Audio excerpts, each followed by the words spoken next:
Well, welcome back, guys. Today we've got a few things going on, and it all seems to have to do with batteries. This here, back up for you, is my 1997, no, I'm sorry, it's a 1998 Ford Ranger with a 2.5 in it. And the battery, let me turn you around. Like I was saying, the battery was completely dead, wouldn't take a charge. It was just flatlined. So I just wanted to point out what I've done here, because as you can see, I've got the charger on it. Now I left the charger on for over a week. At one point it still wouldn't take a charge, but a lot of times on these batteries, if they're not too far gone, I've cleaned the connections, made sure they were all nice and clean, and you can take another battery of equivalent size and just jumper it with a set of jumper cables. A lot of times that'll be enough to put enough charge into it that these smart chargers will register that there's a battery connected to it and it'll start charging. Now I can hear this thing humming pretty good, so I think it is charging. So that's what I'll do. If these batteries are dead, I'll just take a equivalent battery, hook a battery charger up, and let a lot of current flow into this battery, because what happens is you get at the bottom in the cells, they get kind of gunked up, and what'll happen is they'll short out against each other. So these batteries aren't the greatest either. I think they're made by Exide for Rural King, and they are a cheaper battery, but we're going to leave that go and see if it'll take a charge, and we'll be back to check. You can see here the power light is on, and it's hard to tell without getting you in here, but that red light is on. Hopefully we come back and the yellow or the green is lit up too. So let's move on. All right, so I went the other day when I was having trouble with my well. I took my meter down and I was checking the voltage on the pressure switch, and I found that it reads, but it doesn't read correctly. So right now, this is just, by the way, a cheap one. They're about $45. I've seen them at a local farm store, but I've got this set on 200 volts AC, and this plug here is just going to be 120 volts. So I want to see what it reads, and we'll go from there. Oh, let's do this the other way. Okay, now clearly I don't have 151 volts at this outlet. I mean, that's 153, it's going up. So I've got one of these here too, voltage tester. I call it a Wiggy. And just to verify that, yeah, it's still going up, 155. I'm going to plug this in.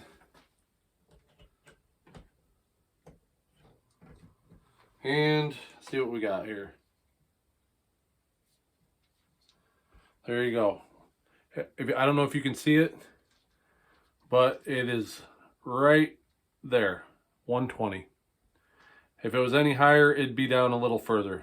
So what I'm going to try first on this is just putting a new battery in. I don't know if it'll help, but it's worth a shot. So let me take this apart, and we'll see what kind of battery's in it. And that's going to be my first step. I've never changed the battery in this. So there it is. It's a 9 volt. Quite possibly it could be just this. So let me go grab a battery, and I'll be right back. All right, I got my new battery. Throw it in here. The odd thing was, when I did this before, those are a little loose too. Bend them back a hair. When I did this before, when I was checking my well, that's 240 volts, and I was getting 176 volts, which is very strange. That this 120 volt is reading high, and the 240 volt was reading low. So let's see here. Open this back up.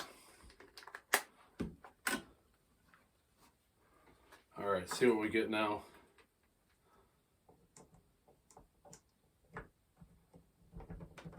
There we go. 121 volts. So I guess if you have one of these cheaper meters, the Flukes don't do this, but if you have one of the, as far as I've seen anyway, I've got a couple Flukes.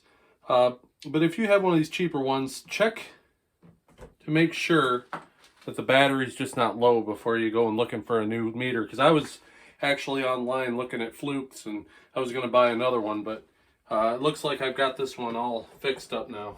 Let's see here. Yep, 122. So that's much better. So that's fixed.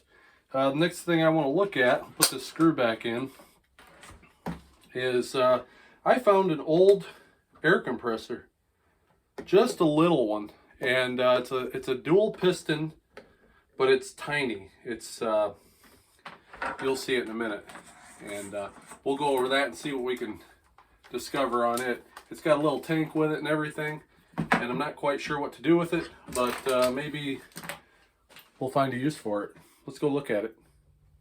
Okay, so here's the compressor that I was talking about. You can see that it is belt driven, timed also. That is a timing belt. It's got a little tank here with it, and you can see kind of dual piston. It's got a hose coming from this side over to this side, which feeds into your pressure switch and out to your tank. I've got the negative already hooked up to the battery, and before we do anything, I noticed that we didn't have a fuse in here, so I grabbed a 30 amp fuse, but this fuse holder doesn't look too good. We're going to stick it in there anyway, and we'll see if we can get this to run. There we go. But before I do that, I'd like to take these clips out and look inside of here. Now I know it doesn't have any oil in it. I don't know if you guys know anything about this. I believe it's a marine compressor, and it's got 63C-00171. Looks like a date of June 12th of 1980, and it says 12 volts. The only other markings on here is on top, and it says Penn, and I'm not sure if that's the maker of the pressure switch or the entire thing, but I can't find a whole lot of information at all on this thing. But let's go ahead and dig into these here and see what we find inside of here, because I don't even know if this thing works. This thing I just found in the trash, and you know, it may not even work, but I thought it was interesting, so I grabbed it. There we go. Oh yeah, it's a, I don't know if you can see down in there, it's a little dirty in there. I definitely want to clean that out before we start this thing up. Pull this one out. Ooh, and that one's had some water in it. So you see all that grime and nasty stuff. I think what I'm going to do, it's still got a little water in there.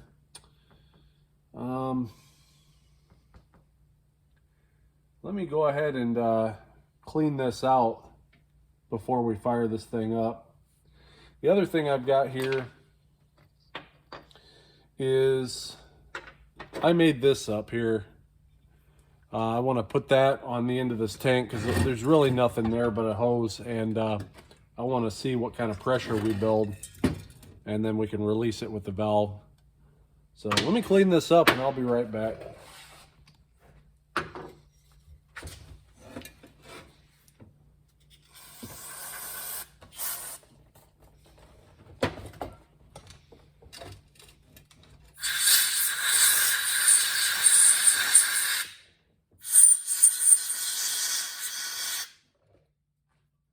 I got it blown out. It doesn't look great in there, but there's no dirt in there to get flung around, and so I've got it pretty decent. We're going to go ahead and put it back together.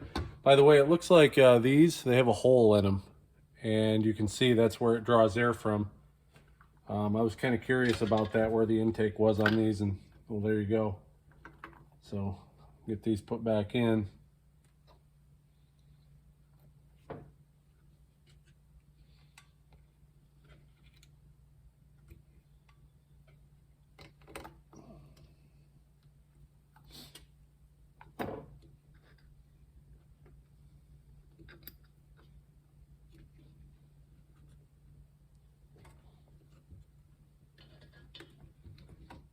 Okay. Now, we got the fuse in. I guess the only thing left to do is try it and see if it'll actually turn on. So let's see what happens here. Well, it does. It's running. And it feels like it's got pressure coming out of this hose.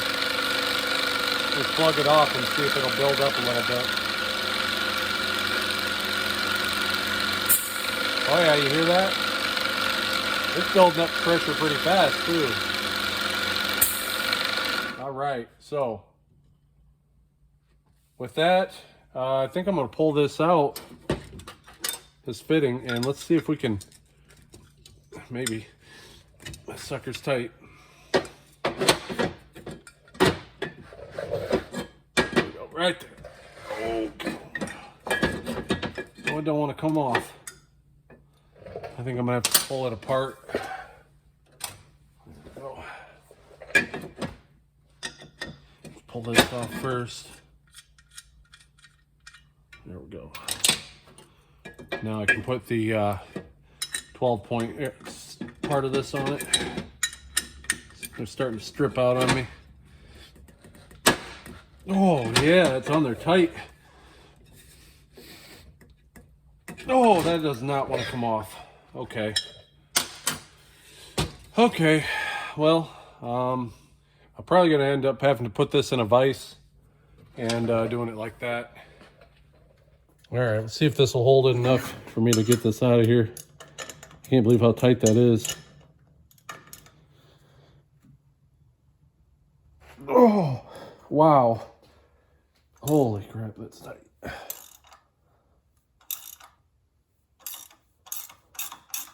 Oh, good. There we go. Okay. Let's go back to the other bench now and... Or you know what? Let me grab the other fitting. And we'll put it in since we're right here. Pull this off.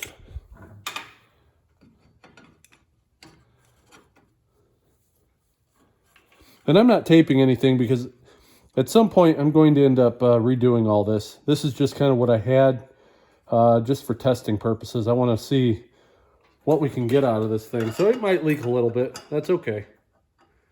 This is just a test. Okay.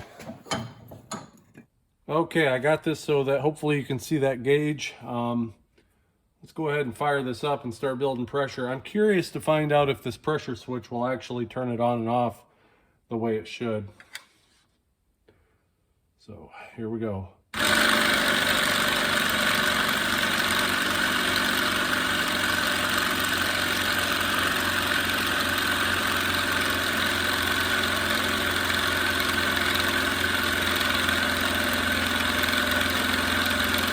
I'm also not sure what pressure it's set for.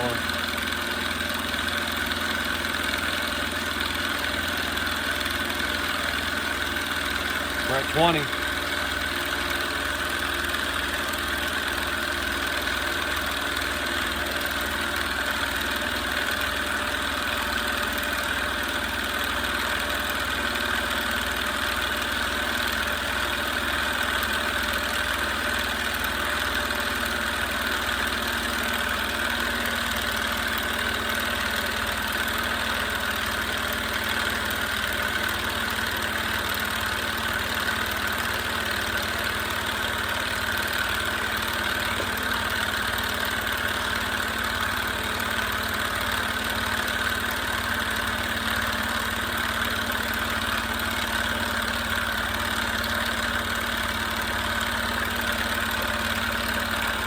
We're having a hard time now. We're not quite to 30 yet.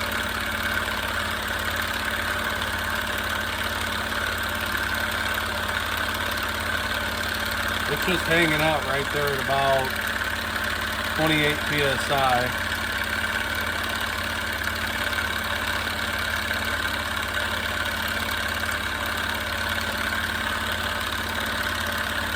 right, I'm gonna stop it.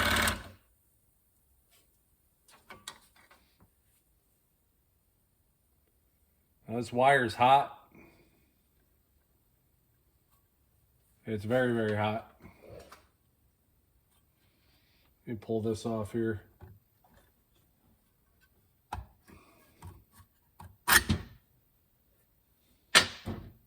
Yeah, and we're losing PSI.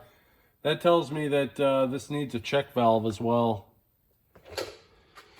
Well, I tried to manually break this pressure switch and it still tries to turn on, so that pressure switch is garbage.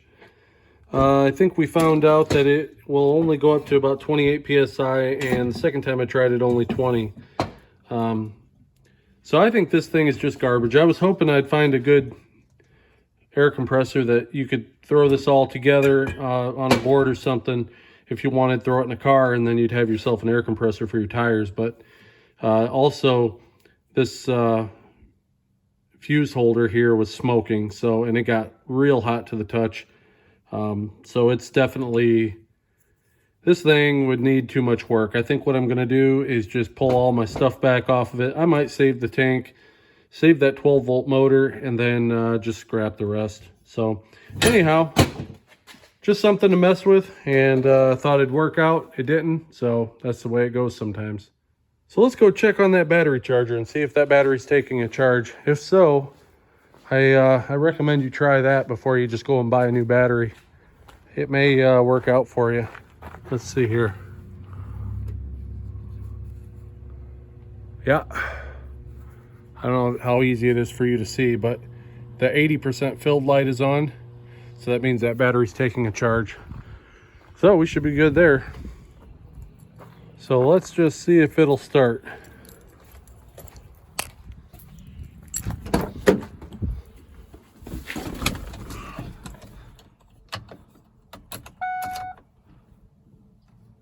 Here we go. Sorry about the focus. Perfect.